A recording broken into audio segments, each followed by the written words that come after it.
Salut à tous, j'espère que vous allez bien. Aujourd'hui je vais vous présenter mes produits favoris et ceux qui m'ont un peu moins plu de la marque Kiko. Mais avant ça, je vous invite à vous abonner sur ma chaîne juste ici et à mon compte Instagram, je vous mets le lien en barre d'infos. Pour commencer, comme je vous l'ai dit dans mes précédentes vidéos, je ne suis pas du tout maquilleuse professionnelle, je suis même novice dans ce milieu.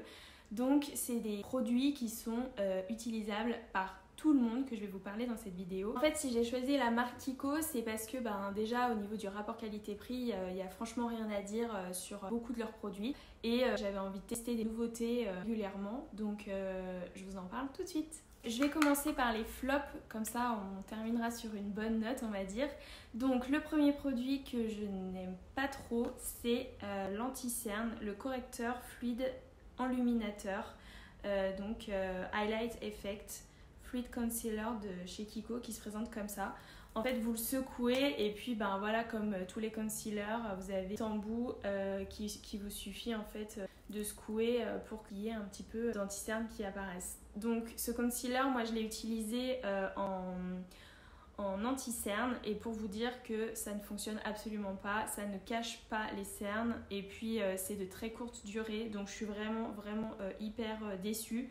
Surtout que l'embout sèche quand même assez rapidement et du coup pour faire arriver le liquide c'est un peu compliqué. Donc bref, de toute façon c'est un produit que j'ai mis de côté, je ne l'utilise plus du tout. Petite précision aussi concernant ce concealer, c'est que moi je n'ai pas beaucoup de cernes.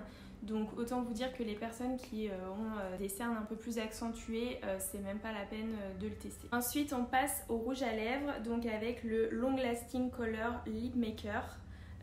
Donc rouge à lèvres sous forme de Stabilo que vous appliquez du coup directement sur vos lèvres. Donc long lasting, ce sont des grands mots parce que franchement il tient absolument pas longtemps et au niveau de la coloration de vos lèvres ça reste vraiment très léger. Je vais essayer en direct avec vous.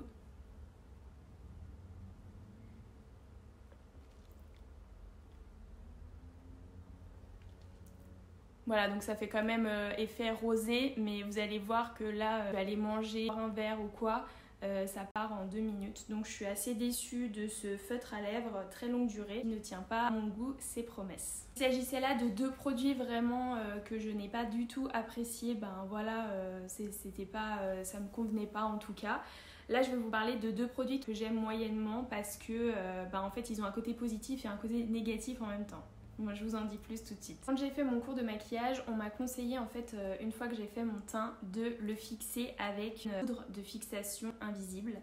Donc chez Kiko, ils en ont une qui ne coûte pas très cher mais qui se présente comme ça en fait. Donc vous avez un petit embout pour l'appliquer et ensuite ça se présente comme ceci. Donc en fait la poudre pour l'obtenir, vous devez secouer légèrement et ensuite arriver à en faire passer de l'autre côté pour pouvoir l'appliquer comme ceci.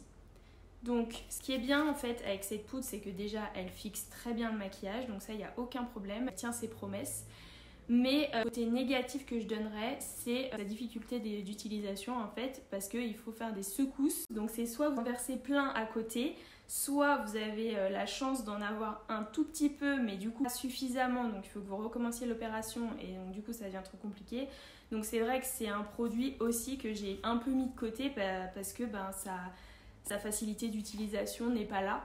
Donc c'est dommage parce qu'en fait c'est un produit qui est vraiment bien, donc j'aimerais bien en fait arriver un peu à détruire le contenant et à le transférer dans un autre récipient afin de mieux manipuler la poudre parce qu'au final c'est un produit bien mais difficile à utiliser. Ensuite, dernier produit mitigé, c'est donc la bébé crème SPF 30 Daily Protection, donc toujours de chez Kiko. Moi j'ai pris la teinte Honey numéro 3. La teinte convient parfaitement à couleur de peau, mais au niveau de la couvrance, on est vraiment très léger. C'est-à-dire que quand vous avez une imperfection, un bouton ou quoi, c'est vrai que la couvrance est moyenne. Donc c'est une bébé crème que je ne reprendrai pas non plus chez Kiko. Je vais essayer plusieurs marques parce que c'est vrai que j'en utilisais pas avant. Je mettais uniquement de la poudre. Donc c'est quelque chose de nouveau pour moi, mais voilà, comme je vous le disais au début de la vidéo, Kiko c'est vraiment le rapport qualité-prix, je trouve assez bien et du coup j'ai voulu tester, mais je pense que je changerai de marque pour ce produit. Concernant les produits top et que j'utilise depuis un moment déjà, vous avez le mascara Extra Sculpt qui se présente comme ça. Il est génial. Si vous aimez avoir beaucoup de mascara sur vos cils et avoir un effet volume, etc. Là par exemple j'en ai et franchement j'en ai mis ce matin. Là on est le midi et ça n'a pas bougé. Donc franchement c'est vraiment le mascara que je conseille à tout le monde. Je l'utilise depuis je pense 3-4 ans et j'arrive pas à trouver semblable. Donc vraiment top. Concernant maintenant la base pour les yeux, donc c'est un produit aussi que j'adore. En plus ils en font 2 sortes je crois, une classique et une pearly, donc c'est celle que j'ai. Vous l'appliquez en fait sur vos paupières avant d'appliquer des fards à paupières, etc. pour une tenue un peu plus longue. Et franchement le rendu il est juste trop bien.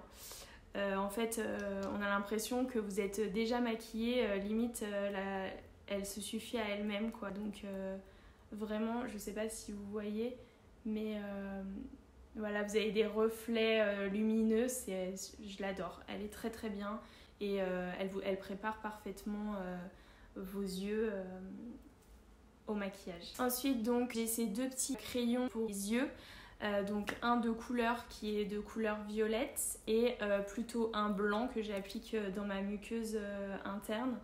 Franchement les crayons sont top, mais d'un côté je me dis que les crayons c'est difficile d'être déçu. En tout cas leur tenue elle est de longue durée et puis voilà, l'application se fait facilement, donc j'ai aucun souci avec leurs crayons actuellement. Donc pour continuer au niveau des yeux, vous avez les petits fards à paupières qui se présentent comme ça, donc ils sont individuels. Là moi j'ai le bleu électrique on va dire et franchement la pigmentation elle est dingue de chez dingue. Les fards à paupières ils sont super parce que c'est pas de la poudre, donc en fait c'est hyper simple à appliquer et ça tient très longtemps. Donc franchement n'hésitez pas, si vous cherchez des fards à paupières je vous les conseille vraiment. Et enfin pour terminer, du coup je voulais vous parler aussi des pinceaux qui sont vraiment top. Donc j'ai celui-ci moi pour mon teint et celui-ci pour quand j'applique des fards à paupières sous mon œil parce que moi c'est ma façon de me maquiller. Donc c'est un pinceau plat, c'est le numéro 61, il est génial pour appliquer voilà, en dessous de l'œil. Et celui-ci, il fait partie de la gamme bio de chez Kiko qui d'ailleurs se développe petit à petit et n'est pas mal du tout.